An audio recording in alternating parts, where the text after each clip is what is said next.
system, welcome to our live Little Red Riding Hood program. Follow along if you've picked up an activity pack from one of our libraries.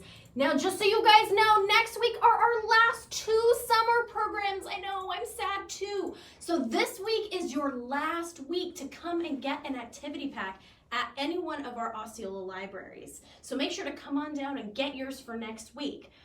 Just as a reminder, please put how many are watching with you in the chat or comment box below. And now introducing Miss Lisa. Miss Lisa? Yes? Is that you? Of course, dear. You're not Miss Lisa! Oh man, she got me. It's Mr. Jonathan. Miss Lisa had something important to do, so she told me to get to the library right away. So I'm here to take over. We're going to be reading Little Red Riding Hood and doing some fun activities. So skip along with me. All right. This thing is hot. So we're going to read Little Red Riding Hood by Bryan. And Little Red Riding Hood is a French fairy tale about a young girl and a big bad wolf. Its origins can be traced back to the 10th century to several European folktales, including one from Italy called The False Grandmother. The best-known version was published, not written, by Charles Perrault in a collection of fairy tales in 1697. I said published because he did not invent these tales. The plots were already well known, and he made them famous. The collection of fairy tales included Sleeping Beauty, Little Red Riding Hood, Puss in Boots, and Cinderella. And without further ado, let's start our fairy tale. And there's a moral to this fairy tale, so see if you can figure out what the message is. Little Red Riding Hood, illustrated by Bryan. Once upon a time, there was a kind and helpful girl named Little Red Riding Hood. She lived with her mother in a cottage at the edge of a forest. One morning, Little Red Riding Hood's mother said, "Oh, Little Red Riding Hood, your grandmother isn't feeling well. Would you please take her a basket of food?" And soon the basket was packed and Little Red Riding Hood was ready to go. She's gonna help her mom. That's nice, right? As Little Red Riding Hood was leaving, her mother gave her a warning. Be careful in the forest and beware of the big, bad wolf. And Little Red Riding Hood went on her way. She had not gone very far before the big, bad wolf appeared. "Hello, little girl," said the wolf. "Where are you going?" "Oh, just to my grandmother's with this basket of food," said Little Red Riding Hood, and off she went. That's not a very smart thing to do, is it? To talk to strangers. That's not a good idea. Little Red Riding Hood soon came to a clearing and the forest filled with flowers. "How pretty," said Little Red Riding Hood. She knew that her grandmother loved daisies, so she picked some and put them in her basket. Then she continued on her way.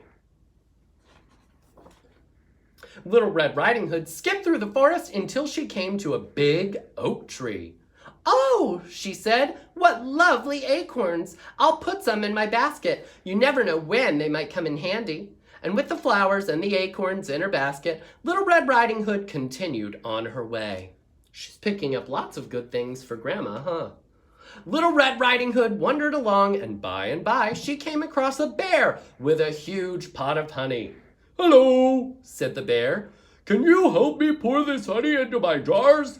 You can take a jar with you if you do." So Little Red Riding Hood stopped to help the bear. She just keeps talking to strangers. We don't do that, right? Then, with the flowers, the acorns, and the honey in her basket, Little Red Riding Hood skipped off through the trees. Finally, Little Red Riding Hood arrived at her grandmother's house. "Hello, Grandma," she called. "I'm here with a basket full of nice things."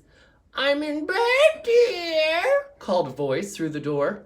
It was quite dark inside the cottage, but Little Red Riding Hood thought her grandmother looked a bit different. Is that her grandma, do you think? "Oh, Grandma, what big ears you have," said Little Red Riding Hood. "All the better to hear you with, my dear," came the reply. "Oh, Grandma, what big eyes you have," said Little Red Riding Hood. "All the better to see you with, my dear." came the reply. "Oh, Grandma, what big teeth you have," said Little Red Riding Hood. "All the better to eat you with, my dear," said the big bad wolf. He had been disguised as Grandma all along. And with that, the wolf jumped out of the bed and chased Little Red Riding Hood around the room. Oh no! Quickly, Little Red Riding Hood reached into her basket. She took out the flowers and waved them under the wolf's nose. And the wolf sneezed and sneezed and achoo! Sneezed, but that didn't stop him for long.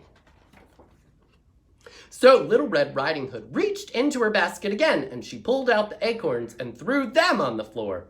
And the wolf skidded and slipped and skated all over, but that didn't stop him either. What is she gonna do?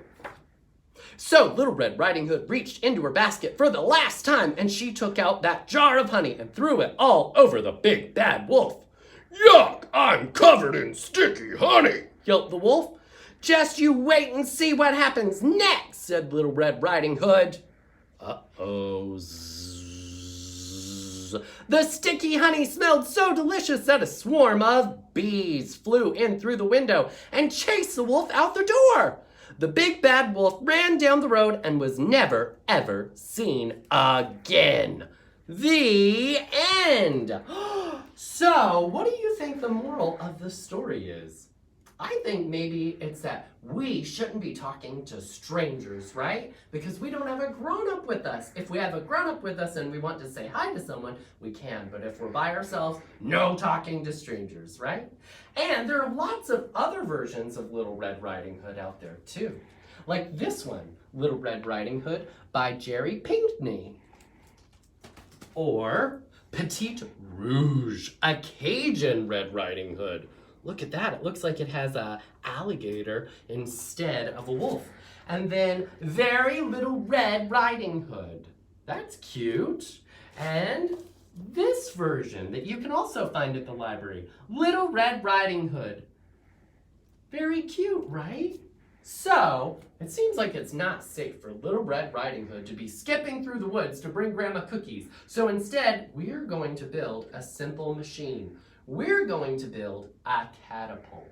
And a catapult is a simple machine called a lever. So let's see how it works. You ready? If you picked up your activity pack, then you got popsicle sticks, a bottle cap, and some rubber bands. So I've already hot glued my bottle cap to my first popsicle stick on the very end. So make sure Mom or Dad do that so that you're not using a hot glue gun all by yourself, right? And then you're gonna take your 7 small popsicle sticks and go ahead and stack them up. Let's do that now. And then we're gonna rubber band the ends. And what we're making right now is the fulcrum, and that is part of our lever. So let's see how it works. So I rubber band one end, and then I'm gonna take my small rubber band and rubber band the other end, right? Okay, and now I take my 2 large popsicle sticks. Here we go. And I'm going to rubber band the end without the bottle cap. Boop, and boop. All set. And then all I have to do is making sure that my rubber bands don't slide off on the bottom, is I'm gonna open them and I'm gonna slide my fulcrum inside. Ready? Okay, and then I take my big rubber bands and I'm gonna rubber band in an X. So here we go. Boop. It's okay if it moves around a bit because I can adjust it in a minute, right? So I've got it on that side, and now we'll do it on this side. So Little Red Riding Hood was bringing her grandma cookies, which sounds so delicious. So these are our cookies, right? Maybe they're cinnamon. They look red and spicy. And all we have to do, I'll use this one that we had already. All you have to do is put your cookies in the basket of your catapult, and we're gonna flick it. You guys ready? Here we go. Here, Grandma, catch them! Wow! So you can use things like mini marshmallows or pom-poms, but make sure to fling something soft, right?